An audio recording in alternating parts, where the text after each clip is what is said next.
Frank Shaw is a professional agent working for the U.S. Criminal Bureau. As usual, one morning, he is getting ready for a mission. He and his partner, Doug Slater, head to a seaport in search of a criminal. They find Jimmy among the workers during lunch. Frank tells him they are from the U.S. Criminal Bureau and that he needs to cooperate, but Jimmy ignores them. Doug makes it clear that they aren't asking. Jimmy lowers his hand and suddenly pulls out a gun, taking one of the workers hostage. He releases the hostage and runs toward the containers.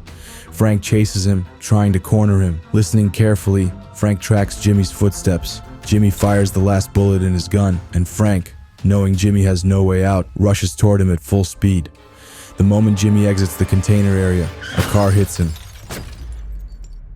and his ear starts bleeding. Some time has passed, and Frank is not the same. His hearing has deteriorated significantly, and he now has to use a hearing aid. He works a desk job and is clearly unhappy. During a video call with his daughter, she insists that he come to her concert, but at that moment, his hearing aid malfunctions, and he can't hear her. That night, he visits a crime scene where 2 bodies have been found, apparently drug dealers. While speaking with a witness, the noisy environment overwhelms him, and he leaves. Meanwhile, Doug meets an old friend at a bar and asks him for help on a case. Frank asks why him. Doug explains that they have a deaf witness. Their interpreter won't be available until next week, and this guy is the only one who can help. Frank is not happy about it, but agrees for old time's sake. They go to an evacuated building where their witness lives. She is a young woman named Ava. Frank introduces himself, but Ava quickly realizes he is not a professional interpreter. She protests, but Frank tells her there's no other interpreter and that he'll do his best. Ava agrees. Ava explains that on Wednesday night, she was taking photos when she witnessed an argument and recorded it. Doug is suspicious and asks why she was out that late. Ava says she was photographing the moon and doesn't know the people in the video. As they finish up, Frank asks to use the bathroom. He notices a low battery alert on his hearing aid. While in the bathroom, he finds a drug used for overdoses, making him suspicious. In the hallway, he tells Doug about it. On their way back, Frank realizes he left his phone at Ava's place and returns to get it. However, Ava has unexpected visitors. Since she is deaf, she doesn't hear them coming, and they grab her. When Frank arrives, he notices someone outside her apartment. Without revealing himself, he walks past but knows Ava is in trouble. He climbs the emergency stairs and reaches her window. Inside, Mason, the gang leader, tells Ava she just needs to answer a few simple questions. Ava tries to stay calm. Mason asks if she has shown the video to anyone or made a copy. Ava says no. Mason orders his men to hold her down. They plan to make it look like an overdose. Frank jumps through the window, grabs the gun on the table, and fires shots at the ceiling, forcing them away from Ava. The door opens, and one more gangster arrives, leading to a gunfight. Frank shoots one of them, wounding him.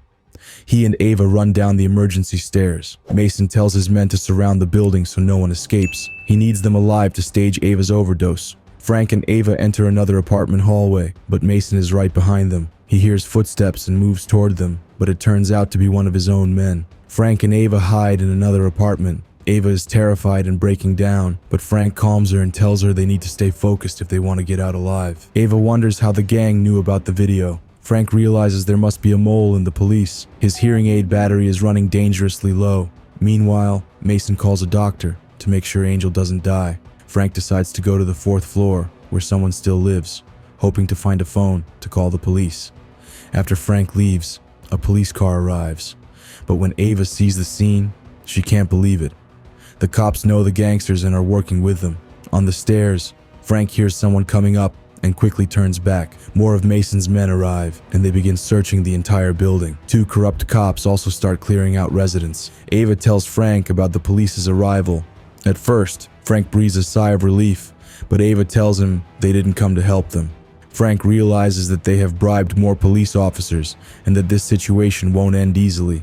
Ava comes up with an idea. The elevator has an emergency phone. They sneak out and head there. In the hallway, Frank's hearing aid battery dies. He is now completely deaf. Someone monitoring the security cameras notices the elevator moving to the 6th floor and alerts Mason's men. Ava tells Frank to wait until the operator picks up, but Frank, unable to hear anything, immediately starts explaining the situation without realizing the call hasn't connected yet. Mason's men arrive, and Frank gets into a scuffle with them. They quickly return to the elevator and escape from them. Frank breaks the elevator camera and they get off on the same floor where Ava's apartment is, pressing the button for a different floor to confuse them. They enter the apartment, and Angel is the only one there. Ava realizes his phone isn't there and starts searching, but the doctor finds her. Frank throws down his weapon but says killing people isn't part of her duties, and she lets Ava go. Angel quickly grabs the walkie-talkie and informs everyone that they are here. Ava then hits him over the head with a statue. They take his phone and unlock it. Mason makes his way there, and they don't have time to escape. Angel doesn't know where they went, but realizes that they took his phone. Mason wants to call Angel's phone using his own to locate him by sound. Ava sees this scene and silences the phone before it rings. Frank takes advantage of the situation and texts Doug, but Mason and Angel start searching the house. Ava and Frank sneak out the window and make their way to another floor. Frank receives an anonymous call. He answers, and it's Doug. Frank and Ava quickly tell Doug the whole story. Doug tells them to stay where they are until he can come to help. But at that moment, Mason's men arrive at the door, break it down, and enter. The two of them escape into the hallway from the building's wall. Ava stops Frank and asks how they found them. Frank realizes it was because of Angel's phone. Mason's men find the phone inside a jacket at the bottom of the stairs. They hide in another unit, but know they could be found at any moment. They just hope Doug arrives on time. They wait there until they finally see Doug has arrived, but he is alone. Frank has to stop him before Doug enters the building. Otherwise, he will be arrested. The elevator shaft is the only way that's quick. But first, they have to jump high to reach it. 3, 2, 1.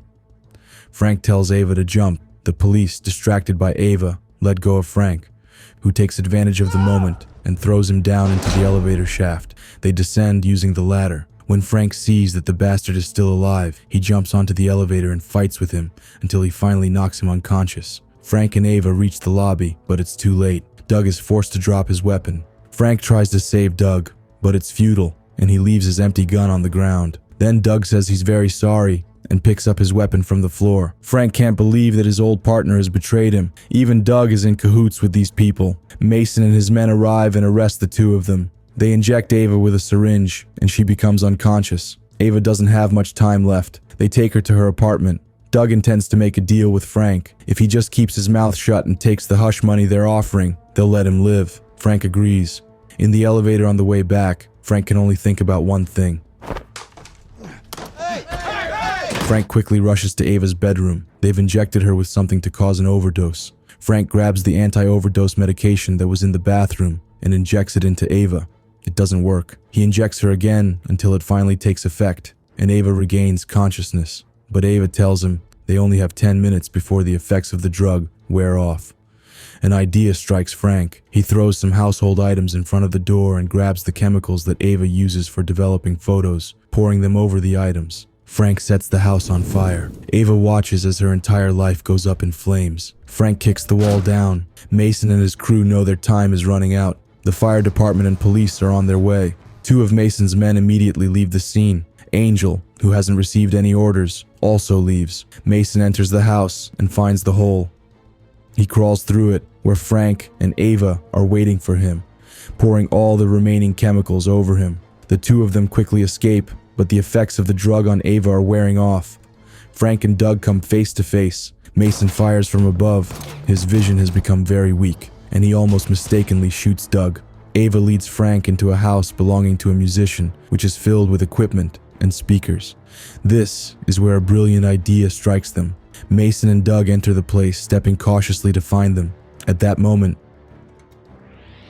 Doug goes crazy from the loud noise and starts backing away, which leads Mason to mistakenly shoot him. When Frank sees Mason coming toward them, they rush into the room where Doug is.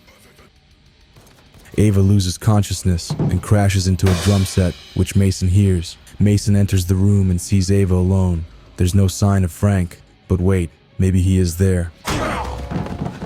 Frank quickly gets Ava to the paramedics. She has no pulse. They shock her to try to save her, and this tough night comes to an end right here. Several weeks later, Frank goes to hear his daughter's concert. He may not be able to hear like before, but he can feel it, or rather, they can feel it together. Thanks for watching. If you liked the video, you know what to do.